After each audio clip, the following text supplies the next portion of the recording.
Maraknya penjualan rokok ilegal, membuat Satpol PP Gianyar bersama Bea Cukai Denpasar, melakukan sidak ke warung dan toko di Kabupaten Gianyar.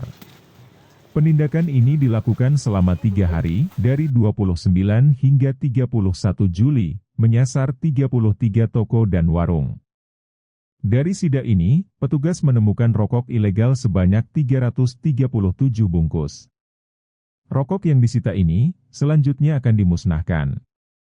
Kasat Pol PP Kabupaten Gianyar, Madewate mengungkapkan, selain melanggar undang-undang menyangkut bea cukai, penjualan ratusan bungkus rokok merugikan keuangan negara, karena tidak dilengkapi cukai rokok. Ditambahkannya, sebelum melakukan sidak dan penertiban penjualan rokok ilegal, Satpol PP telah menggelar kegiatan sosialisasi melibatkan aparat desa dan kecamatan di Gianyar, serta pemasangan spanduk dan baliho di beberapa titik terkait pemberantasan rokok ilegal dan sanksi atas pelanggaran tersebut. Wirnai Bali Post melaporkan.